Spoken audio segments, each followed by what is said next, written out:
What's going on, guys, and welcome back to the Cora Elise show, where you get to laugh, learn and grow with me every single week.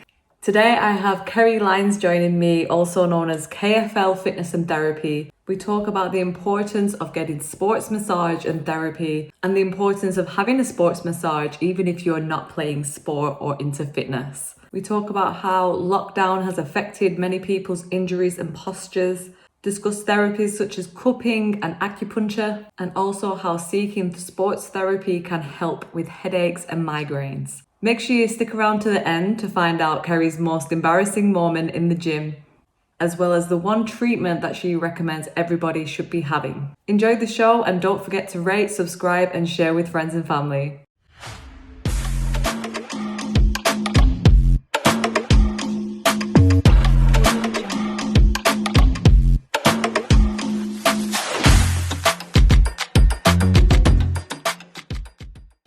Hello guys and welcome back to the Cora Elise show. Today I have Kerry Lines joining me. It is Lines, isn't it? Yeah. Also known as KFL Fitness and Therapy. So today, obviously being sports therapists and into sports rehabilitation, we're going to just discuss a few things that I think will really help a lot of people understand it better, and also hopefully get them booked in and get them booked in, obviously with you, plug. And yeah, obviously help them out with injuries and different It's things. mad how you say and explain what it is, because do you know how many times I get, what do you do? What does that involve? Yeah. What's the sports therapist? It's just massage, like they don't understand the full. Is it for just sports people? Oh god, huge question, yeah. Yeah, 100%. So, yeah. I don't know if we're recording, but it's okay. Can you imagine? It's fine. Let's just do it. There we go. Yeah.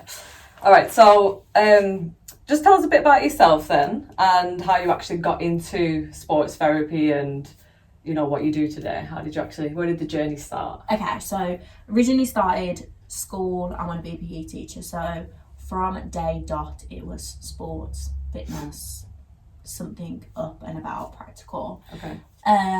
Didn't want to do certain A levels, which pulled me out of the teaching thing.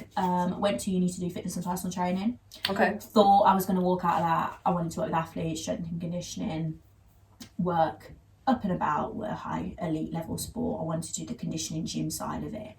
I had a really bad knee injury in my first year of uni. Had surgery, torn MCL. Long story short, saw a surgeon who told me I'd never play sport again. And as a sports student, that is not what you want to hear. First year of my degree, practical degree. Yeah. Went to see a physio. I was really lucky. Got referred through like the Spire group, which was wicked. And he said, "Don't be so silly. You are going to play sport again." And he gave me that drive that, you know, I had to learn to walk again on the one knee, like out of crutches and everything. And he said, "You'll play sport again. We'll get you back. You'll be doing this." And I wanted to be that person for somebody, that little light that's like, I can do that. So in my second year of uni, still on fitness and personal training, we could really go down 3 routes: nutrition, strength and conditioning, sports therapy, strength and conditioning and PT, or the nutrition side. Such a hard choice, really. Before uni, I was like, strength and conditioning, PT, everything. Now I was like, no, I'm going down the therapy route, and had some unbelievable tutors that just gave you that, that wasn't uni, that was rocking up. I loved it. I wanted to be there, never missed a session. I missed a whole lot of nutrition ones, but I never missed that sports therapy session, and did every extra qualification you could do, you know, taping, acupuncture, everything, did everything. I went to uni on a Saturday to do an extra course. Wow. So, you know, and you're like, okay. So that was my little injury, opened another door. Didn't think it would. So do you think if you didn't have that injury, you would have gone down a different route? I would never have done sports therapy if I didn't have that injury, because I think, what are you when you go to uni, 18, 19, you're invincible. You don't stretch, you don't mobilise, you don't get treatment. I can do anything. I can take on the world. I can play 2 hours of netball and then go on a night out and not think about any recovery. So never ever would have thought this is what I'd be doing in a clinical environment. No, I thought I'd be in the gym. So what actually happened to your knee then? Like, what caused the injury? It was kind of a 2-stage injury. So netball through school, taken out from the side. So that was when I was about 16, which I then had just a weakness there all the time. And of course, invincible. It'll be fine. Train through it, pop up a couple of paracetamol. Sort of lost that little bit of love for netball in college. So I didn't really see the effect it was having. Yeah. And that's when I got into the gym, like 16, 17, so my strength training. This was like a knee that was just wobble side to side. Any lunge, any leg press, any squat, I was just in pain. So I had a friend who was doing physiotherapy at the time, and he was like, you need to go and get that looked at. And then I was in a lunge, end of leg day, Bambi legs, shaking all over the shop, and my knee just rocked in and done. Oh. Not even an immediate surgery, just when I think about it now, I think, how did I actually just carry on like that? But yeah, and then a surgery to regraft it back onto the joint. Do you think the surgery was needed looking back at it then, or would you have had it if you knew what you knew now? I think it was needed It was at the needed, level. it was at that level. It was, you kind of got, it's what I explain to people, like, imagine a piece of string. I was hanging on at one thread bare. It was just hanging on for dear life, and anything I wanted to do, if I wanted to train at the intensity I wanted to train at and play the sport and like do uni how I wanted to do it, I think I could have carried on general life if I wasn't an active person. Yeah. But now I would have got alternative therapies as well. Right. I think when you're 18 you haven't got the disposable income to go and do those sort of things. I had my physiotherapy. I was really lucky to get 12 with a private physio, not the NHS, which is no shade, but you get a little bit more treatment. And then I could quiz my tutors day in, day out. I could have my knee looked at every week in our lessons. It was like, everyone was like, Kerry's a project, we're going to, let's use her knee, let's have a look at her knee, what we can do there. So I feel like I had 2 years of free treatment, which was amazing. But I feel like, I did need it. And I would advise a client who came in my situation to get that MRI and to get that. Yeah, I think so many people now, like you said, they just push through it and they avoid it. They don't even get a scan to see what's going on in there. And like you said, all it takes is that one session where you're just pushing through it, and then that's it. It needs Jelly legs at the end and knees gone. Yeah. But you don't have to live with it, which was what I thought at the start I did. I remember walking around London with my parents.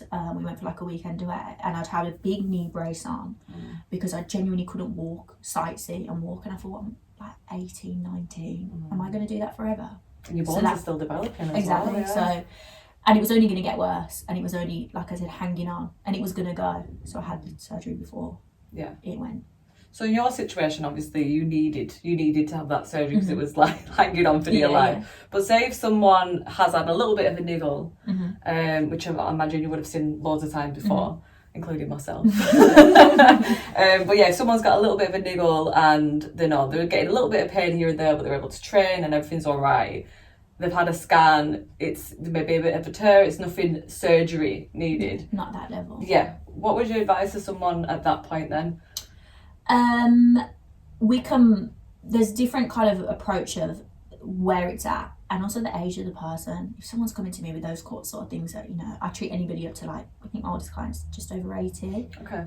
Are we going to start rehabbing and remapping the whole knee joint? Probably not. If you're coming to me in like 20s, 30s, 40s, whatever, adapting exercise while we're doing the rehab is really important. Like the last thing I said to you was, Cora, you're not going to train legs for the next 6 months. I don't think I ever said that to you. Like, we might have adapted and pulled out certain things, but strengthening the area, if you can get everything else strengthened around the damaged area, it carries it a little bit. And just management strategies, just correct rehab, not kind of like, your little things off Google, like a correct rehab program for the person. Yeah.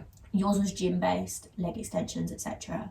I can't give that to 50-year-old who's just a runner. I need to make that work for them at home. And also show them the importance of the difference of actually doing it versus not doing it, and kind of saying, if you don't do it, then you're going to be spending a hell lot of time and money with me, and you're going to be in this situation for X amount of time, and it's going to get worse. Yeah, and I think, like you said there as well, you didn't say to me to completely stop training your knees, didn't stop training, because that probably would have made it worse as well. If I and that's what a surgeon said to me. And that's what I'm saying. Like, I've had the same thing said to me off, I think it was a surgeon as well. And I think if you go to a surgeon, they're going to want to do surgery on you. If you go to physio, they're going to want to do physio, and it's the same with everything. But we're getting told so many different things of so many different professions. It's also a business. Like, Yeah. surgeon is, you know, relating that back to maybe not like a physical injury. Like, I treat a lot of migraines. Yeah. Loads and loads of Both stuff the migraines. same. It's fine. Pins and needles. Sorry. Treat a lot of migraines. Go to a doctor. You say got a headache. What do? Painkillers. Meds. Because that is their link of business with the pharmaceuticals. Yeah. Are they going to send you for self-funded acupuncture and treatment? No, because they've got no business interested there. So, But the thing is, frustrating. they could. Mhm. And you know, you can do GP referral now, and you can actually be referred to a personal trainer. But doctors aren't gonna do that. It needs to be bigger. Yeah, Mhm. yeah. So like you said, you know, the holistic and the natural way before surgery, do everything you can before surgery is definitely the way to go. Oh, 100%. If I didn't need that surgery, I wouldn't have had it. Yeah. And I had people come in, especially back problems, where it's a different kettle of fish to a knee injury. Yeah. They're coming in and they're saying, doctor says, you know, I've got a bulging disc, I need a back surgery. I'm like, got 2 young kids, can you afford to be in bed for 12 weeks? Can you afford the risks with a back surgery with the spinal column? Yeah. Probably not. Especially when they can avoid going it, through that route exactly. as well. Even Yeah. if we can't avoid it so you feel 100%, if we can get you to 99%, that's enough. It's enough. You don't notice those little things. So you mentioned about the age as well. So like, say for example, I don't know, you've got a 19-year-old Joe Bloggs come in, he's an athlete, trains every day hardcore, and then you've got Margaret come in who's 80 and her hips going. How would that differ in terms of, you know, treatment? So like, say they've both, again, maybe got a knee injury. What would you say to each individual?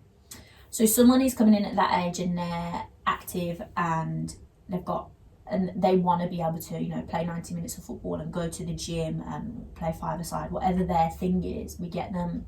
My philosophy is I'm going to get you to do whatever you want to do, which is very different from Margaret, who might want to walk down to Tesco on a Saturday afternoon or walk her dog around the park. Intensity of treatment and rehab and what I can put through the younger person.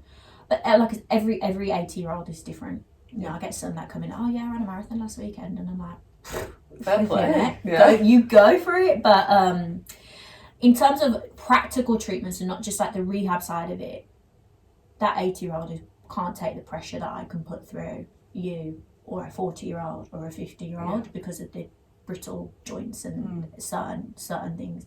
I'm not going to shove my elbow in the back of their hamstring and try and sort that out, sort of thing. So, you know, 19-year-olds knee rehab might be leg extensions, leg press, hops, bounding, things like that. The 90's pushing it. 80-year-old might be getting in and out of the chair.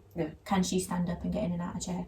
Walk to the end of the room, sit down, touch her toes. It's just so different. And I suppose it's the same, you know, if someone's new to training anyways as well. Massively, so like if they're new to training, they've never squat before in their life, sitting in the chair might be enough for them anyway, regardless of what age they're in.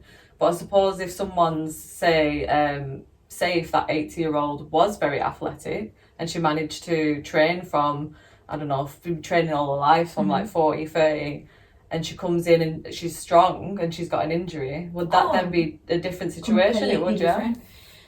Age is, you know, I treat like 16-year-olds that aren't interested in sport or anything. All they want to do is be able to walk around the shops with their mates without pain. I'm not going to send them to the gym and doing little things like I had you doing, hopping and things like that, because they've got zero vested interest in being able to do that. Like they're not going to do it either, are they? Yeah, if I didn't, my injury, I could have got through life being someone like, you know, my mum who doesn't do any exercise. No shade, mum. Sorry, mum. Just because I can walk the dog around the park and fine, but if I want to go and squat and leg press and play sport and run and go on 8-mile walks on a day off, it's where the person wants to be and what they're capable of doing as well as age. And definitely. So what is the most typical common injury that you get through this door then? Like, is there a common sort of theme that you get with a lot of people? Do you know what? That's changed since lockdown. Right. Before, it was lower back pain. Okay. I've got lower back pain. Everybody walks through the door, you know, and you think, oh, it's like a revolving door. Just next put lower back pain on the door. Lower back pain, whatever. Now, incorporate lower back as well, but neck, headaches, shoulders, because working from home, I mean, the car I'm sat now is probably not the most ideal. I mean, we're getting a good hip flexor. Yeah, there you go. Yeah, but especially the first lockdown, and when I wasn't able to work, I'm getting messages like, I'm working from the sofa, I'm working from the bed, dining room table. Now I feel like if you're at home, you've probably got a chair and a desk. Hopefully. I hope so. Yeah. But honestly, like, I write on my notes, like, WFH, like just working from home, symptoms, all the same. Headaches, achy traps, anything like that. Headaches from being on the computer as well? Also or this just... like hunched forward neck position. Yeah. Like, as a generation, we all have that text neck, like head dipped forward. So yeah, but it's always not what I would say 80% is back, whether that's lower or upper. Yeah, it seems such a common thing in general, like back and knees. Oh yeah, I get excited when I get a leg injury. I'm like, I can't. Maybe they don't. Oh my god. Yeah, but I've noticed myself, like a lot of my clients who was fine right up to working from home, and then as soon as they're working from home, you know, squat technique, everything sort of it's a little bit more hunched, and it's like, whoa, what's going on here? So yeah, like if someone comes in, which obviously a lot of people are coming in with that sort of hunched posture, is that sort of a massage treatment that they need, or massage to relieve the tension out? Use a lot of acupuncture as well to kind of calm those muscles out. A lot of people are in spasm, you know, shoulders are stuck around ears. So that I'm kind conscious of how I'm sitting right now. I do as that sort of thing. But also a lot of people, you know, what everybody knows, you have to pull your shoulders back and sit with your head up. Yeah. But is that easy? You do that for seconds, and next thing you know, you're slumped back over. I do a lot of self stretching, so I'll give them 5 or 6 exercises they can print out next to their computer, and they can do that. It takes them 30 seconds, or when the kettle's on, or you know, when they're on a little break. If you're on a Teams meeting and your camera's off, you can just move. Literally as simple as it is, just move. Like, get off your backside. But I think that comes from like these people might have been in office before. They're getting up in the morning, they might commute, so they might go on a train, they might stand on the train, or they might walk to their car, and then the car park is a bit further, so they walk. Toilets are 2 floors away. Them little things make such a huge difference, and having that social environment as well. So someone might say you're coming out for a walk, or you know, like, it makes a massive difference. Pop and get a coffee on your lunch break, or even a little bit walk to the printer that's on the other side of the office. So this is what I say to people. Big thing I say to people at home is, if you're working downstairs, do not use your downstairs toilet. Every time you need the toilet, go to your upstairs toilet, or vice versa. Or if you put the kettle on, don't sit down while the kettle's on. Stand and just move. But people like standing desks is huge, but you've got to move as well. Yeah, they say the chair is probably the worst thing that's been invented, isn't it? Literally, it's just hips back, sleeping glutes, which is just another story. Activate them glutes. Activate them glutes with the Cora band. Another plug. But yeah, like obviously lower back pain is a huge thing, I think, throughout, whether it's lockdown or not lockdown. So many people seem to struggle with the lower back, don't they? Whether it's a slip disc, whether it's just tight tension around the back from sitting. So, you know, when you get someone in, obviously you're going to do an assessment on them, but what do you find has been the most effective treatment for that when it comes to, obviously it depends on what's wrong with the back as well, doesn't it? So if they're coming in with tightness, sports massage, but like around every surrounding area. So they come in with very lower back pain, I'm still going to treat glutes, hip flexors, mid back, as well as specifically the lower back. Sports massage kind of just needs a little bit of work through, get some blood flow to the area.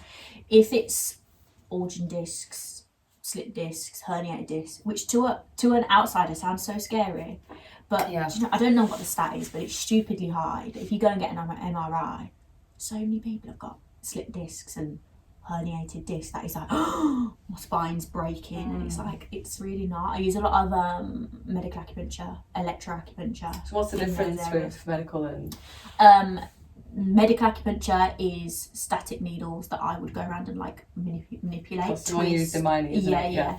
And electro, you attach little electro currents to the needle that goes through the muscle. So that works really well on the joint, because you can't needle a joint, but you can needle either side and pass a current through.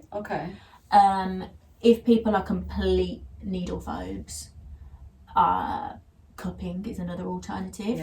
I'll openly admit, I say it to everybody, I'm a acupuncture fan because of the results. More over cupping? More over cupping. Okay, because I do want to speak to you about cupping. I am really interested in it. I've never had it done and do want to get it done at some point. But I know it's such a taboo thing. Like, so many people say, it's all a gimmick and it's not effective. And then obviously got wet and dry cupping. Just tell us a bit about that then. But obviously, if you're not over acupuncture. Do you know what? I have it done myself, and I've been places and said I want my hamstrings cupped. Right.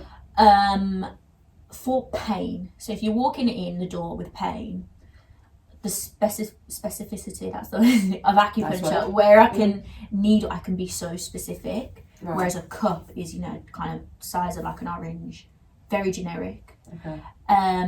Recovery is longer from cupping, from what I found personally. So you've got those and it's marks. more physical, isn't it? Exactly. Like you can actually see. Yeah, it is more invasive, and people see the marks, which I think that they shouldn't even call them cup and bruises. They're cupping marks.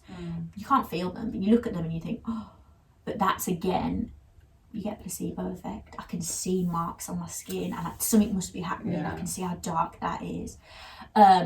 So if somebody comes in with a tightness, cupping has insane results because it stretches the tissue and it encourages blood flow, which is the same effects as why we stretch, why we mobilise, why we do. What's the difference with wet and dry cupping then? I don't do wet cupping at all. Do you know what? Completely honest, I don't know a huge amount about it. Right. It is used a lot more Eastern medicine. Right. So TCM, so traditional Chinese medicine. Yeah, it's actually an Asian thing. It is, isn't it? And it's used a lot in religion.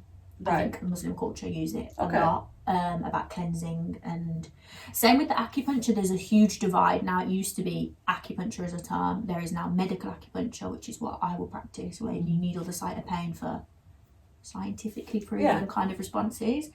And then you've got TCM acupuncture, which is about energies and meridians and channels. Yeah, so you've got your natural balances. healing. Yeah. And I'll openly admit, people say, oh, I've had it before for IVF, fertility, more medical. I feel like I'm going to break down. I'm sorry. Carry on. I don't know enough about that to have an opinion on it, because it's a different practice. It's like learning massage versus sports massage. Right. Yeah, but coming from like a degree-based background, I want to know why, and I want to know the answers, and I want to see a study that tells me that. Yeah. But that's a flaw in me. I wish I understood. Well, maybe, There you go. Next time you can come on and you can tell us all about it. I need to understand that more. Yeah. Okay. But it's not my practice, so I don't. And I feel like you're either science or holistic. I want to meet in the middle, but I'm just not there yet. Well, like I said, if people are coming in and you're treating them for injuries and to prevent injuries, not so much the holistic healing and stuff like that. So that's something, obviously, that's a little bit more for holistic healing. But when, like you said about massage and sports massage, for those that don't know, Swedish massage, I can't even say it. Swedish massage versus sports massage. It's a whole different thing. And this is again, kind of no shade. I have no idea that person could be qualified in both, but you kind of see beauticians offering sports massage, and I'm like, yes. Are you just offering a firm massage, or are you offering sports massage? I don't know. I think there's a huge difference, and I think that's a lot of again, something that people need to understand, because when they think, it's almost like you train, you stretch, and people tell you to get a massage, but they don't tell you to get sports, deep tissue, cupping, acupuncture. And I think for a lot of people, they think, right, I'll go for a massage then, and they'll book in with a beautician. At the spa. And then they've had the massage, you think, okay, well, I've got rid of them knots now, and, I'm good to go. But then, like you said, if they don't understand the sports massage and about actually getting rid of their knots and preventing them injuries, then that person isn't really going to be doing much benefit to themselves, are they? You're going to be in a cycle of, they just come back. Like, I'm quite proud that, unless it's a completely different reason why, 99% of people walk out the door with homework, because in the nicest possible way, I don't want to see you all the time, because that means I'm probably not very good at my job. Yeah. Unless it's maintenance work and in terms like that, but I want to give you stuff that you could do at home and understand why you are suffering with those knots and tightnesses and stuff to maintain in between seeing me, or to also give you the understanding. I think I explain a lot, and some clients are like, I don't care what you're doing, just sort it, Just sort it out. Yeah. But I explain because I think it helps. Similar to like, the mind to muscle theories, and Yes. if you understand it, you understand why you feel like that and how to not feel like that, rather than, oh, I go to Kerry, she does this to my neck and I feel great. Why? Why do I feel great? Or stuff like that. So yeah, I suppose you could say the same way as training. You can tell people to squat and to lunge, but then they're just doing it because you're telling them to do it. You're not explaining why. Like a lot of people explain why they're doing it and the benefits of doing compound lifts and everything. But yeah, like, I mean, I've had both. I've had Swedish and I've had sports and I've had deep tissue. And I think the first one I got was the Swedish massage when you're a teenager, you go to get spa and stuff. And and like, I was still training at a young age, and I said to the woman, like, okay, firm pressure, let's get rid of these knots and stuff. And I knew nothing because I thought that was a firm massage. And then I go to sports yourself, and honestly, the difference and the way you feel after it as well. Obviously, you're gonna feel a little bit bruised, but then you just feel like that actually got rid of the knots. And I think also the difference between, because I've been to a spa day, and I'll openly admit I'm a wimp, like I'm with that kind of. So you don't get massages yourself? Oh, I do. I'm there like I swap treatments with a girl that I know, and I'm then doesn't matter what I say, just kind of crack on with it. Like, at least you have a bit more empathy for your clients, today. I do for about the next client, and then I'm like, But so I love a spa day. I love that massage for that to relax. Relaxation and I go firm, and it still hurts. But the way I try to explain to clients what the difference is between your kind of Swedish relaxation versus sports massage is I see, for example, your back as the whole and like anatomical makeup. I see that muscle inserting on that bone, and that's where that sits. Whereas I would say more so Swedish massage, or maybe just a lower level, just sees a back, a square, and I'm going to treat this whole square. And relax you, like long, like the whole back is one muscle. It's a bit like how people see the whole quad as one muscle, not the makeup of the different areas. But I'm kind of looking at it as like X-ray sort of vision. I like to think of it, and which muscle is inflamed. But again, that comes from the sports background, doesn't it? So if you got, the massage that I have had of beauty, again, like I said, no fault on beauticians, but I love going to them, but there's a time to go to them, there's a time to go to somebody else. Exactly, and when I have been to them, it's almost like when you say like, go gym and blah, and you say like what you do, like I like to chat to people when as you know, like I like to chat to people when I have a massage. I don't like to just relax, try and help the pain, I suppose. I got distracted. I waffle, as you can probably already tell, to people because I'm like, when there's silence, you're thinking about what I'm doing. Yeah. And then the only time I'm silent is when it is painful, so I have a little bit I literally can't speak now, so I just stop speaking to ask me a question. Like when you go to dentist and they ask you something, like I literally can't say anything. But yeah, when I've spoke to them about training, and they're like, oh, you train, okay, and it's almost like they don't really know much about training and sport. And like I said, if you're gonna be somebody who's training and then try and look after your body in terms of the therapy side of it, you want to really be seeing someone in that field, in sports therapy, deep tissue, and that kind of stuff. So with this, the understanding of like somebody might offer deep tissue, and I treat everybody. I love to treat everybody. I love that everybody walks through the door is completely different walk of life. Running, gym, doesn't do anything like everybody. But I love it when I get someone in that trains, and like when we were talking about your knee, it's not when you can say more than I go to the gym and my knee hurts. And you say, okay, in a squat, and I say in certain exercises, what stance do you squat? Is it in the eccentric, concentric phase?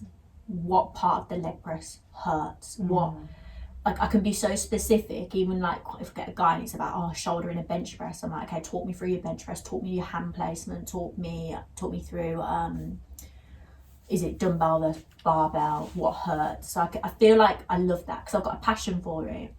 Same with other sports, like if I get a netball player and I feel like I can really relate. I used to do a lot of equestrian work, so I treat a lot of horse riders, and they can say when my hip's in this angle and when horse moves in this thing, or I'm jumping them in this position, I can automatically relate.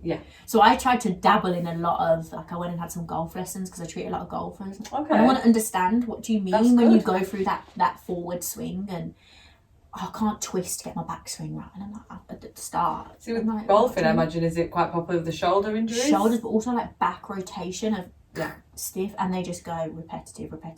It's always, most people swing right to left. Okay. So they've got all the tightness in the right side. And I wanted to understand. I went for a golf lesson and oh my God, I couldn't move for about 2 days. And I wanted to understand that principle. Like, I have a passion, I love football, I don't play football, but I can appreciate what phases people are in. When, you know, is it when you're jumping for a ball, landing for a ball? Is it taking off, slowing down? Is it when you're just pacing? Your position of, like a winger, okay, you're doing lots of explosive work, or you're a defender that sits a little bit more quietly in the game. That's why I think my passion for sport and gym training specifically, that comes into that. Whereas if I'm like because I do treat everyone, but if you're going to come into me and talk ballet and what position you are in ballet, you'd have to do ballet. I'd be off. I need to get another. But yeah, I mean, I can't relate, and I like to be able to relate. Yeah, well, I suppose you've got to in a sense, because if someone explaining it and you're like, oh, I don't really know what to say to you because I don't do it, it's good to understand it, and that's really good that you do sort of practice what you preach in that sense. Like, when you've been to people and they say, what's your pain like? Isn't that the hardest question in the world? Yeah. Whereas if you say, it's when I train legs, you're like, and I say, okay, Cora, when is it training legs? And you're like, oh my God, all of a sudden I can't think. What does it feel like when I do this? If I can dig with like leading questions, I can get more. Yeah. And then that obviously helps you treat them as well, doesn't it? Oh yes, be more specific. And I think with sport as well, like, because obviously we're speaking about different sports, it's a given that you're going to have an injury at some point. Obviously, hopefully you don't, but I think when you play any sport, there is that sort of risk element to it that you are going to get an injury at some point. Hugely, especially like your netball, with the knees, rugby, all these kind of things. Like, you're going to get an injury, but obviously so many people that don't play sports still get injured. And I know, like, a common one is as simple as, you know, washing the car. A lot of people seem to have an injury when they wash a car, or reaching over. The rotor cuff is a big one, isn't it? Kids is a huge thing. One side. Feeding on one side, carrying on one side, carrying a car seat, putting them in and out the car. Like, I've got a guy who wrestles, and he has never had a wrestling injury. He's got an injury from what did he do? Something about reaching back for the seatbelt and just twinged his shoulder. That's a common one. And you're like, oh my gosh, you're going to do this, and you know, like professional football that I deal with, and they haven't really had that many severe injuries, and they've stepped off a curb after they've had a few too many on a Saturday night, and I'm like, you've rolled your ankle coming out of Broad Street, falling down a curb, but you haven't done it on the pitch. Yeah, it's crazy. But that could actually have led to that point, obviously. The repetitive damage from that. But I mean, you know, if you've got these people that might be listening to it now and they don't play any sport and they don't go to the gym, they should still have a sports massage even though they don't play sport, and if they've had an injury, right? I hate the name. Because that's what I'm saying. It's that stigma that people think, why should I have a sports massage? I should have a Swedish massage because I don't play sport. I don't play sport. I can't see a sports therapist, which is why I hate like Google search, because my term is a sport. My title is a sports therapist or a soft tissue therapist. If you've got neck pain, you might not necessarily Google sports therapy or sports, because you just think, oh, neck pain. The next thing you know, you're on the NHS website, massage, painkillers, a couple of the most basic stretches you're ever going to get in the world that aren't specific enough. A lot of people who don't play sport who come and see me are referred because they haven't found me from a Google search, because the term isn't there. I suppose it's, I can't think of it in like a different example, but I hate the name. It gives you an impression that you can't see that person. Yeah. Whereas a sports therapist treats anybody that's suffering with any pain, tightness, imbalances, lack of flexibility, mobility, anything to do with the body, really. This muscular and skeletal system. Like, that's my field. Bones and muscles are my field. Don't come to me for digestion and... Yeah. You didn't do the nutrition side as much. Oh no, that was a lecture after flipping Tuesday night out. But no, only joking. I did do a lot of nutrition because I wanted to leave the door open. I still love the gym. Yeah. I don't know if I said this to you before, but I'm so happy with what I do because I haven't lost my passion for the gym, and you haven't. And like, my best friend's a PT, hasn't lost the passion for the gym. But do you train in the same place you work? I do, if I've got like a gap. And to be honest with you, like, sometimes I think I know a lot of people say you don't want to train in the same environment when you've been there all day from like 6 a.m, but it's different when you're training yourself because the headphones go in and you're in the zone. World's out. Yeah, but I mean I do like training different environments anyway, just to keep it fresh when you're not bloody looking for the machine and stuff. Okay. You know what I mean? When well, you you've go got to a a new client one, and it's question, like I get a lot of referrals from the gym that I go to. I love every single one of them, but I'm still on the leg brace or something and I can feel someone catching my attention behind. I'm like, don't ask me about your knee right now, like I'm mid-set, headphones are in, or just sometimes I'll go like 6 a.m. and I'm like, you know, hair's in a bun, my socks don't match, you know, like just rolled out of bed and got it done. yeah, matching socks. Yeah, do you know, and it's just like not right now. Yeah. But I also work in the area that I live, so I've got that to be expected, which isn't a problem. But again, like I said, because you're passionate about it, like myself, I think when people do approach you, you appreciate it as well. Even though you're in the zone, it's like, you know, you want to help them still. But you've got to have your own time. Yeah, definitely. but I teach a class on a Sunday. We're working on a Sunday. Would I do that if I hate my job? No. Absolutely not. Exactly. No. Exactly. But yeah, like you said, you know, if you don't play a sport, if you're listening and you don't play a sport and you don't go to the gym, you can still have a sports massage if you are struggling from any kind of pain. Like I said, headaches as well. I think a lot of people wouldn't think to come to yourself if you have a headache. I get migraines myself. I've tried to push a lot of the headache work that I get because it pains me when someone comes in with a migraine. And, you know, I've never had a migraine myself. I've had headaches, probably self-inflicted, like haven't drank enough, haven't, you know, eye tests, hungover, whatever. But when people come in and they're like, I have 3 migraines a week and I'm in bed for 3 days, and I'm like, what quality of life is that? It's horrible. And they go to a GP, again, no shade, I understand the pressures and I understand the links. Here's some codeine that's then going to knock you Which is just out masking it though as well. Hugely. Like you said, if these headaches are caused from being in that posture, like hunched posture position or the computer, and they're just taking tablets, masking it, then going back to work the next day, it's just a repetitive cycle. I would say, big claim, I could help anybody with a headache as long as it isn't allergy related. So that's a big one. You need to address eyesight related because you need to see an optician, or if there's something going on in the brain, like as serious as that is, like brain tumours and stuff. I will put the word on the line that I could help anybody. I mean, hormones play a big role as well. Like, you know, before sort of, I tend to get headaches the week before.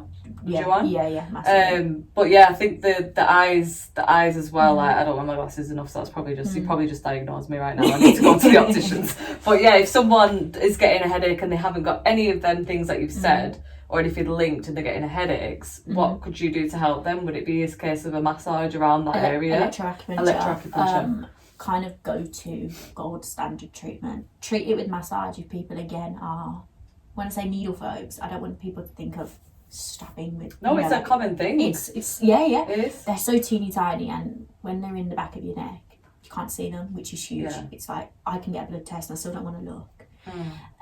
Listen, my dad is, I'm sorry Dad, he's a big guy, he's not scared of anything, he's been a boxer and he's scared of needles. On the floor, like I can't pick someone up. Literally, pass it out. And like a little example, I had a guy that had, I did a post about it because I'm like, I want people to see this, and he dropped me a message, and I hadn't heard from him for a few weeks after his treatment, and he basically had exercise-induced migraines because he was carrying so much tension in his neck.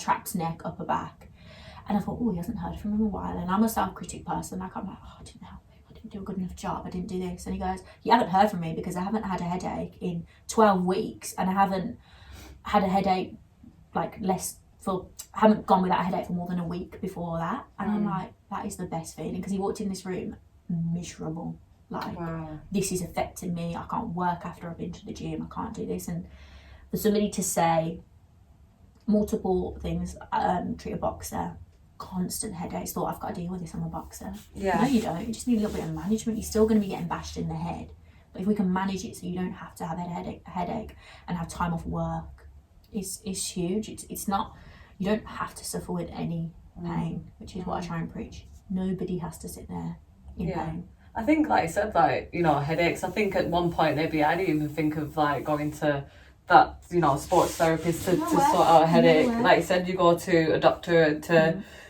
to sort of get painkillers and to mask it. But I think it'll go away, it's fine. Yeah. What it comes down to, I think, is if you're struggling with any kind of pain, whether it's headache or anything in the body, you should just go and see someone anyway. Like, again, sports therapist first, like someone like yourself. Even more so, I'd say, before a doctor. And then... And sure, ask the question. Drop the person a message. And if you get a response of, yeah, I can help that, no problem. I think I'm always honest. If someone messages me with, I've got this problem in my side, and I'm thinking, that's kidney related, that's this related, that's not muscular. I'm sorry, I can't help you. But like, if they go to a doctor and get a scan and, you know, they get a scan in different things and they say that it's muscle related or something, and then they get back to you, you might be able to help them. Exactly. So someone can come with like, you don't always need an MRI and an X-ray and nothing like that, but if someone can come with a back issue that has got that confirmation, it's huge. Makes it easy for you as well. I think, like, whether you're local to me and you message me or you're somewhere else in the country, the world, whatever, never be afraid to quiz someone and ask someone questions, and because you don't want to book in a treatment that's, you know, going to cost you 50 odd quid and then say, oh no, they can't help me. Of course. I love it when people ask me a question before they book in, because it also gives me an insight before you walk through the door that I'm not hit with something new. There's not much that's new, but something new. Definitely see someone if you're struggling with any pain. Don't live with the pain, isn't it? I'm addicted to pain. It's just such a vicious cycle. Or mask it with, you know, it's maybe even something worse like alcohol or something. So I know a lot of people do take different things to sort of mask the pain and think that they have to live with it, and they don't. There's always something, like you said, if it's not this route, then maybe the surgery route, and then, you know, sort of rehab from there. I see it a lot in like, for me, it's not removing the pain, it's the effect that pain's having. Like, somebody comes in and says, I can't take my kids to the park because my back hurts. I'm like, that's huge. That's more than you can't go to the gym. If you can't play with your kids or carry your baby or go on a walk with your family at the weekend, then that's quality of life. But also going on, like, turning to alcohol, turning away from exercise, because we all know the mental and physical benefits of exercise. Got this injury, I've played sport my whole life, I've stopped playing sport, I've put on 5 stone, I'm unhappy, I'm unhealthy, because I couldn't do it through that pain. I just think, and it's just a vicious cycle, isn't it? Like, the alcohol, and then, you know, then a lot of people turn to food as well for happiness, and then, like you said, they stop training, and the mental health, and it's just it's a dangerous cycle. All from, like, the toe hurting or something like that, you know what I mean? So I stopped my running, which made I turned to alcohol because I'm not running. I started eating rubbish, and here I am with diabetes and God knows what else. 10 more problems. So, like, I mean, I know a lot of people that probably listening now, and they have about 10 injuries. Do you know what I mean? Like, it's usually caused from one thing as well sometimes, but, like, say if someone has common ones, back, knees, shoulders, like, even hands, you know? If someone walked in through the door and said, I've got this, and this, how do you deal with that? Where do you start? Prioritise what's affecting you the most, and also, even if that one isn't affecting you, so it's a foot injury and they say, my foot, but it just irritates me a bit, but then you've got a knee and a hip injury that are causing you pain, it's so likely to be coming from the foot. So that might be your priority, not be your priority, but it's mine, because it's going to affect the rest. Anything that's stopping you doing day-to-day things. So if you're going to tell me back, finger and toe, if you write for a living, when you type on a keyboard, we look at that priority, which would be my priority, but yours might be lower body because you need to be up and about in the gym, etc. And kind of giving people a bit of a realisation that if you want the results for all these areas, we need to prioritise a list. Just gone through that with a guy, and I think it was foot, hamstring, shoulder and wrist. I can't do that in 50 minutes. I'm not going to try and tell you that I can, because it's you can spread too thin and not get the result. What's affecting you most? What's effect is that having on the rest of the body? So, you know, hip injury, but that's throwing your back out, which is throwing your shoulder out, which is throwing your neck out. And it's, next thing you know, you leave that and it's more. I suppose it's like an MOT in a way. I think you even put that on your thing. It's literally like an MOT. You think, like, and one warning light comes on and then the rest do, and you're like, oh no. But this is what it comes down to, like, you know, you do your car MOT, once a year. Mhm. Yeah, you do it. You go and get it done. Mhm. Why are people not going to get, you know, if they've got an injury or any kind of niggles, go and get it checked. Like, it's the same thing. Treat your body how you would, you know. Wouldn't drive your car around making a rattling noise. Exactly. I might turn the radio up, but this is turning the radio up. The bird's on an accident on mine at the moment. Turning the radio up is the same as popping a paracetamol. It's a little bit like, I love the ones that PTs use. That is, you've gone and spent X amount on this car, like you yourself, a petrol car, and you put diesel in it. What, like, you know, about nutrition and things like that. Yeah. I love that analogy, because when it's something physical, like, oh God, if my iPhone screen smashed, I'm straight getting that fixed. Can't cope with that. My AirPod broke. Oh, get that fixed straight away. But if it's my body, I'm a bit like, yeah, it's all right. It's same thing. So it's exactly the same thing. You know, you're not going to put diesel in a petrol car, just like you're not going to fuel yourself with things that are going to make your body worse. With MOT, like, I don't know, we legally have to have one every year if your car's just whatever. If you're going to train at an intensity, or you're going to, this isn't just training, but if you're going to train at an intensity or play a sport or run anything repetitive, weight bearing, load on the body, that has 1 million benefits that we know. But you're so susceptible to those little negative. Yeah, you're still stressing your body. Exactly, putting trauma through your body to have a great effect of muscle growth or fat loss or mental health or whatever. But you need to look after yourself. And I see that more when somebody's come in with an injury and I've treated them 3 or 4 sessions to sort the injury. They then go, I'm not feeling that pain again. I need to book in a maintenance. So sorted out a pulled hamstring, and you might see me every couple of weeks for 3 or 4 sessions. But then you might go, okay, we're going to look 6-8 weeks. He's like, I don't want to feel that. Got a lady at the moment, she's been in back pain for so long that she is petrified to feel that pain again. Yeah. So she comes fortnightly.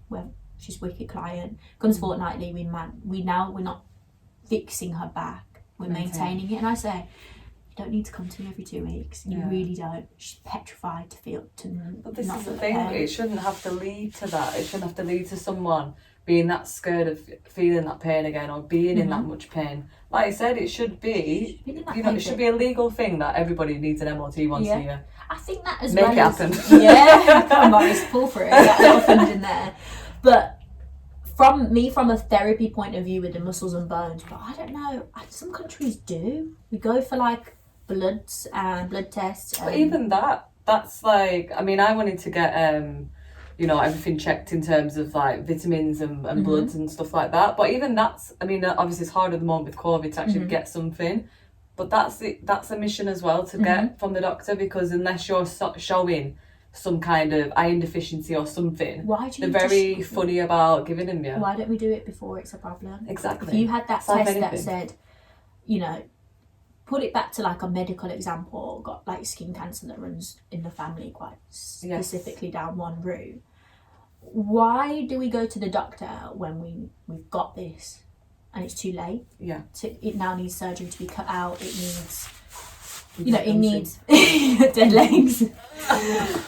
This way. Why do we need that surgery and sometimes chemo and radio? Why don't we have a 1 yearly thing that, I mean, like for example, I've got it in both generations above. Why am I not checked head to toe for any kind of mole or skin? Why am I checked for that? Because why is prevention not better than cure? Which is, the thing is, it is better, and it always is better in any situation. But I do think a lot of it comes down to money. It is. Pharmaceuticals, everything. It comes down to money and personally, because if I don't know, I looked at that Medicheck. Yeah. 100 odd quid. I want to do it because I just look at the hormone thing again, because I'm reading up a lot on hormones. Don't get started. Is that the one that's like a DNA and it shows like the whole? There's one that you do with DNA. It shows you the whole history of what you genetically should be having. Yeah, and things like what you're low on, what you're high on. For example, I was suffering really badly with fatigue, brain fog, tired, and then only because I know someone that's quite into that, he's like, you need to take this and this. Took them, and I was like, flipping it, that cost me 20 quid in Holland and Barrett, and I feel like a new person. But I only knew that because I asked the right person, but not everybody has that person to ask. So why aren't we muscularly and skeletally, analyse? I could have people come in and I'll do a session of analysing how they move and what they do, testing hamstring flexibility, back rotation. But why aren't we doing that with blood tests? And because they tell us so much. Yeah, I know. It definitely, it would cause so many, like, prevent so many problems. And yeah, it would be something that, it is something that we can do, but again, it's something that we're not told to do. Like the car situation, we're not told to do it, so otherwise you get a fine if you don't do it, sort of thing. But it's a weird one, isn't it? Because I'd love to go to a one-stop shop that analyse my head scan. And I'm sure you can do it privately, but not everybody's maybe got... in China, maybe, because they're always ahead of us. Yeah. But has everybody got that disposable income to do that? But and I know it's pressures on NHS and it's pressures on this and it's pressures on that, but we don't know the ins and outs of that. But from my perspective, it's costing you X amount for the headache thing to prescribe painkillers for months, if not years. It's costing you X amount to maybe run this test or that test. You know, this is why it's so hard to get an MRI, because they cost a fortune. But you could refer out to somebody and then they don't need to take those painkillers, and we need to see the bigger picture rather than now. I do think as well with painkillers, like I get it, sometimes the pain can be just excruciating, you need to take something to help. People want that now. Yeah. But then I do think when your body is in pain, it's telling you something. So whether it's a headache or your back or whatever it is, if you're in pain, then your body is trying to tell you that something isn't right. And if you mask that, how are you going to then stop that from happening in the future, or you know, completely cure it? So, you know, whenever you do experience any kind of pain, you just need to get that MOT booked in, and you know. Listen, why is that there? Yeah. Why? For example, I had that knee pain before my injury for quite a long time, ignored it, and it took one incident that, boom, like I said, from between the netball game and the gym session that it went, boom. Yeah. Because I ignored it. I could have listened to it, strengthened up the area, and that wouldn't have happened, and I wouldn't have been where I was. But also, this is a similar thing I say to people: please don't come to me when you dosed up to the high heavens on painkillers, because I can't get a true reading of what's going on. I see it in quite a lot of like elite professional sport, and they're sent out because there's pressures from management, because he's got to play on Saturday, he's got to be on that pitch for 90 minutes. Sent out on like diazepam. They're running on injuries, spaced out their heads. Yeah. Running on injuries, and I can see it because of what I see. I can see the facial expressions and I can see this, but adrenaline's there and they're not feeling the pain. You need to feel pain to address it. Yeah, you do. You need pain. You do. Yeah, and I think on the flip side of that, a lot of like professional athletes, they get that treatment, so they make sure, because they're worth a lot of money, they make sure that they are looked after if they're getting any kind of niggles, if you know, everything's kept on top of, massages, everything. But you know, if you're not an athlete, they haven't got that. They can't walk into work the next day and go, oh, I'm just gonna pop to the treatment room. Yeah, you can. And I think this is a big thing of like the workplace wellness is growing. I now treat businesses, so they will send, or I'll go to them, pop up sort of thing, and we'll do mini neck, shoulder and head massages because they're stuck at a desk. And it's the stats, like I don't know them off the top of my head. I did a post about it, but how many people are off work paid sick pay with headaches? Yeah. If the workplace put in a 6 weekly thing, that's going to cost them less in the long run than you would paying these people sick pay and then getting a temp and then going to an agency. And but again, it's like short term. I know. Yeah. I think you probably covered this to some degree, but have you ever experienced like what's the most challenging, or you know, the worst sort of injury that's come in? Maybe you weren't able to help it, or something that has really been the most challenging treatment for you? Oh, it'd have to be related to low back. Low back. And I'm quite proud, and I think clients appreciate that. I'm not afraid to refer to different complementary therapies. Like I refer a lot down to an osteopath that lives down the road, or look more like skeletal makeup, whereas I look very soft tissue. Not very chiropractic. I'm not into that sort of stuff. No shade to a chiropractor, but or we've done X, Y, and Z. You should have a result. You don't have a result. I don't know why. Let's go and get an MRI and give us some answers that we can't find physically. So I'm never afraid to send somebody for that. Sent a client the other day and she's come back with an MRI and it's completely different. You know, you've got head pain, and as a business point of view, I could have fobbed that off for weeks and weeks and weeks and had X amount of bookings and said, you need to see me every week for 12 weeks. And because she's in so much pain, she probably would have done that, but I ethically can't. No. I'm not that person. So many people would. Yeah. So many people would do it. Yeah. I don't feel like I'm a businesswoman, like I love business, but I'm not willing to put other people through that, whereas so many people would. But that's where the passion comes in, because you're passionate about it. It's not just for money. You are passionate about it. So obviously money is a massive thing, but when you're passionate about helping people, you want to help them, and by just pushing them through so much treatment when you don't actually know what is causing it or what, you know, without a scan, then you're not really going to help them, are you? It's like a robbery, really, isn't it? Because they haven't got a clue. You don't know what muscle I'm talking about, what nerve I'm talking about, or what ligament I'm talking about. So you're relying on me to tell you the truth, and I could kind of BS somebody my whole way through and probably make a really good living out of it, but I'm not willing to do that. Yeah. Like refer someone for an MRI and then or say I refer to an osteo. I've lost that booking. I've lost that money in my bank. Yeah. That's not the point. She's then said, "Oh, I went to Kerry. She was really honest, really did this. She couldn't help me with this, but I'm going to go back to her for my ankle." And we sort that out. And you built that trust. Trust is huge. It's long-term client retention versus short, which is what I'm very passionate about. Yeah, 100%. Yeah. So, one thing I want to ask. I don't think I answered your question, by the way. Pardon? I don't think I answered your question because I don't know the answer. What's the most the most challenging? I think you kind of answered it. I think if you do get, like you said, if you get someone in who has a very challenging injury, then, you know, even if you get that, you explore it further or send it to someone like an osteopath or someone like that. Or I learn. Oh, you learn. I dig. I go back into research, go back into uni files and think, it's because I haven't seen it for this amount of time. But I suppose the back is a very complex thing, though, so anyway, complex, isn't it? Yeah, the body is. Oh, God. I was about to say, neck, shoulders. Yeah, the whole body is just complex. So I can imagine you get all sorts through, to be honest. Sorry, what were you going to say? Clicking. I know that's a very common thing.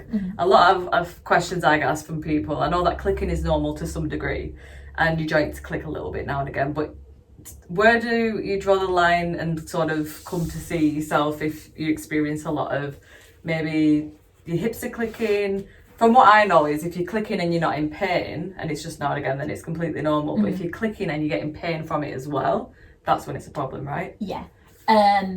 Clicking with discomfort. So every time I bend down in the morning, my knees click. Always have. They're like all fine. We did a mobility class earlier. We're doing like an open and close the gate with the hips. Yeah. And I say to people, if you can feel clicking here, please do not panic. It's so normal. Yeah.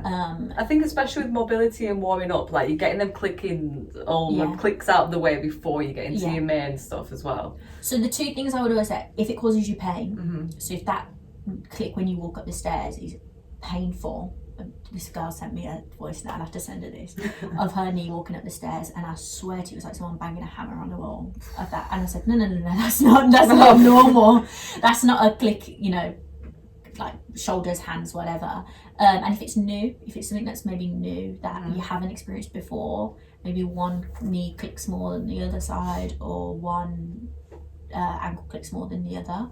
But a lot of people think it's, oh my god, it's my bones crunching, and it's a lot of it is soft tissue rubbing as well, isn't it? Yeah. But a lot of it is in the hips. It's like your hip flexor rubbing on the bone. It's like a friction in sound. So you release off the hip flexors a little bit, and you're kind of there. But yeah, if it's new clicking, very specific clicking, I would say, so it's at this angle, and if it causes you pain. Right. If it's just a little bit crunchy. What about if you get a click? This is just top of my head. I'm thinking of people listening, like they might be like, this is not on my I click.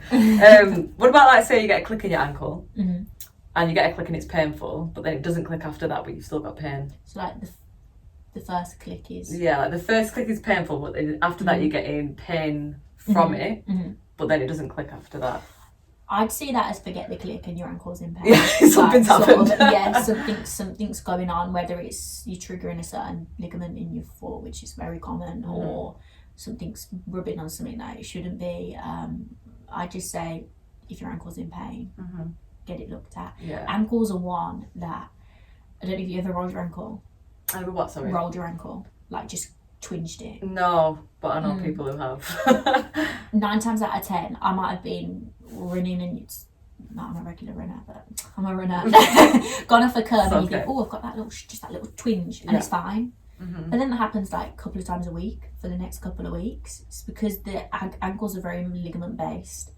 So once you've stretched something, you've got a weakness, and people think that they're stuck with these ankles forever. And 3 or 4 exercises I can give you, and you're like, oh my god, I haven't rolled my ankle in this amount of time. Lockdown, I've seen that because everybody's walking.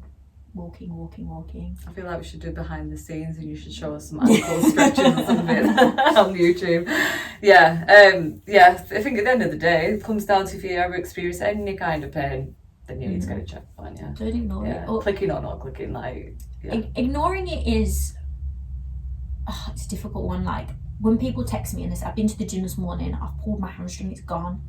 I always say, just give it 24 hours because everybody's twinged something. Yeah. And you wake up in the morning, you're like, nothing's happened, I'm fine. And I would say if you were seeking help for that pain, one, give advice, but never go and book in online with someone like the day after you've done it, because your body's inflamed for a reason. Like we said, it's in pain for a reason.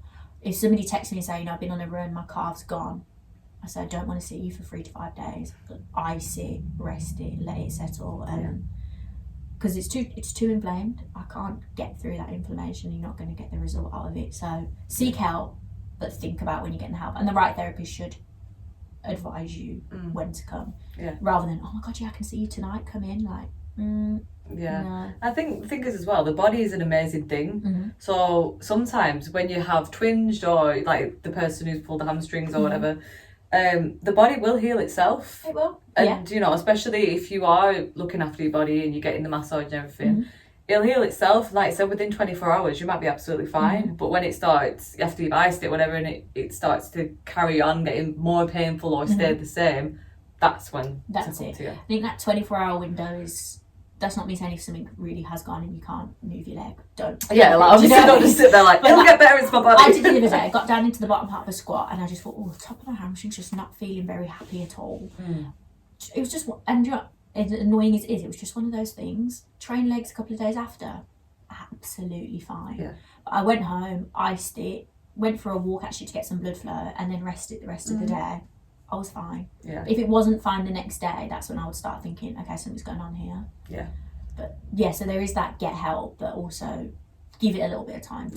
So give you a prevention as well. Yeah, and it goes, and you're like, oh, didn't need to take the painkillers, it went in half an hour, sort of thing. Yeah, definitely. Yeah, because like I said, if you're squatting and you are getting pains in your knees, a lot of people, which I used to do myself, will push through that and they'll carry on squatting when they're getting pain in your knees. Whereas what you should be doing is stop if you're getting pain, listen to your body and try again in a few days, and it might be fine. Like you said, it might just be stiff that day.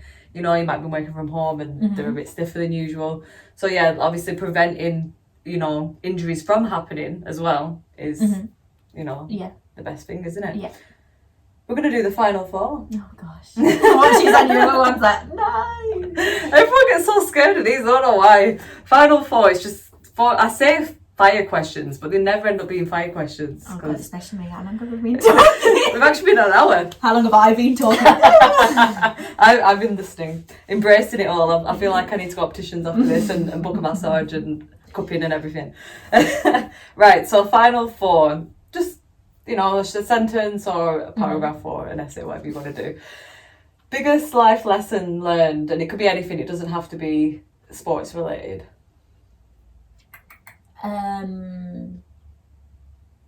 Be selfish. Be selfish. So I mean that in terms of, if something isn't going to benefit you, it's okay to say yes and no. I used to be a very yes person. Sort of, I've got work in the morning. Kerry, come out, don't be boring, do this. And I think, am I going to wake up in the morning? Is that what I need? Do I want to go out, or am I people pleasing? So be selfish and say nah. Yeah. Or say yes to something. Say yes. Don't be afraid to say yes or no. That's what I think. Yeah, do stuff that you want to do. Yeah. Look out for yourself, because there's not many other people that you've got your own back. You can't rely on anyone else. Yeah. To a certain extent. So yeah, be selfish. You've got work at 6 a.m. Don't feel pressured to go out, or I worked bank holidays.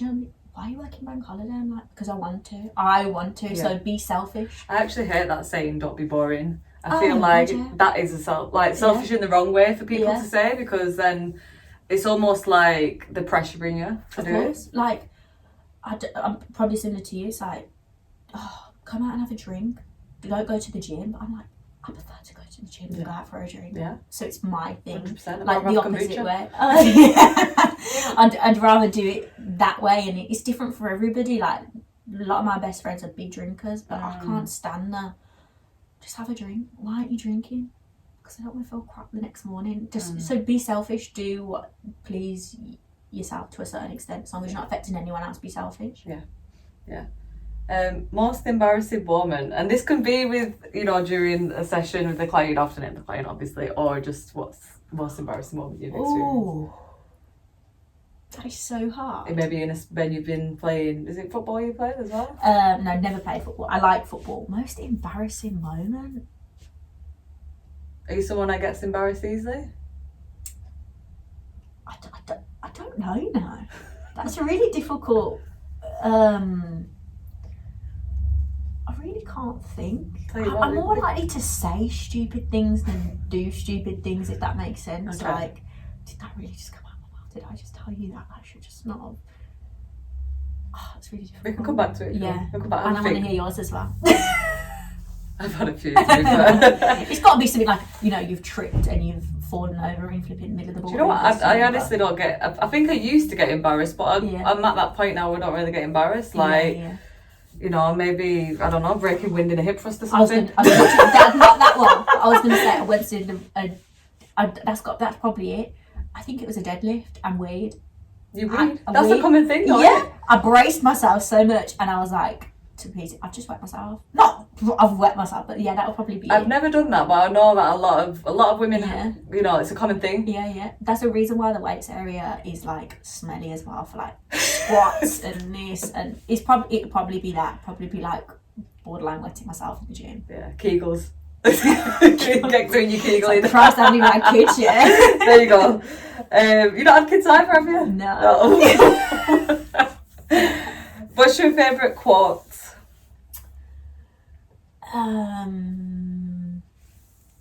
This is going to sound so cringy. I don't even know what. It's Nicki Minaj lyric. That is, just to live doesn't mean you're alive. It's out of Moment for Life with Drake. Do you know what? I'm not a massive fan of Nicki Minaj, but that is the one song I like the lyrics. There's two. There's Everybody Dies But Not Everybody Lives, and Just to Live Doesn't Mean You're Alive. Actually, it might be a Drake bit. Just to Live Doesn't Mean You're Alive. I'm sure it might be Drake. It might be Drake's bit. I need to listen to it now. So that comes from me in terms of living to work or working to live, and balance. I think that relates to balance for me. Like, I work stupid hours, but that's currently what I love. That's not me working just for the money or just for this, just for that. So I think just to live doesn't mean you're alive. I think like we were saying before we hit record, like, you know, when you're self-employed, it is very easy because you love what you do to just work all the time. To drown. But then I think to some degree when you're doing that, because you love what you're doing, it almost doesn't feel like work as well, because you love what you're doing. Usually, like, I finish at 8 4 nights a week. Would I do that sat in an office? Absolutely not. And would I get up and do the split shifts and the early sessions and on a Sunday? No. But I'm here on a Sunday afternoon, my only day off this week, because I'm talking about what I love. Exactly. Rather than something I don't. Yeah, balance is key, definitely. One treatment that you'd recommend everyone to get? Like what's the one treatment that should be sort of, like we said before, like an MOT, something that someone every year should get? Yeah. Sports massage over the others, because the others are specifically used for specific things. It's a mouthful, isn't it? But just especially your back, like a back sports massage is just. I don't think you can break that feeling of sitting up, and this isn't also sit up nice and slowly. You might feel a bit dazed out, and I get that text they've gone home and, oh my god, Kerry, I've just slept for 4 hours in an afternoon. I've missed work. I've done this, which is obviously like not the ideal scenario to do, but. That, to me, that is your body needed but long to do term, that. that's going to benefit. Yeah, guy went home at 6 in the afternoon, and I said, text me how you're feeling a bit later, because he was a little bit dazed. Woke up the next day like, I've never slept. He slept from 6 till 6. He's never got kids. Slept through, and I just think that's your body needed that, and it took that to realise. But I just think that feeling of when you get it from a sports massage, and I religiously have a treatment every 2 weeks, and I stand up and think, Yeah. Why did I do always that? feel dazed after it. I Yeah. always feel like, oh, That's like, your body sorting out what's yeah, going it almost feels like the toxins and everything's just been released, and you're like, whoa, I need to sleep for hours, like Yeah, obviously yeah. the guy did. And then you wake up and feel unreal. Yeah. So it's got to be sports massage. Well, if you lot are not inspired to get a massage after this, then I don't know what's going to help you. Heard of your first sports massage every year, not every year, more than that. But yeah, definitely everyone should be getting them, whether you're into sport or not. Definitely. Take the word away. Yeah. Just think, I always like to call it like body therapy. Does that sound weird? But if you've No, got that a pain and injury within muscles, tendons, ligaments, bones, go and see someone. Yeah, maybe you should change it to body therapy. I really wanted to rebrand as I wanted to take my name out of it, and now I don't want to do that because No, but yours is fitness and therapy. But I hate when people say fitness and they're like, oh, I don't go to the gym, I can't go and see it. I wanted to be called the Body Clinic.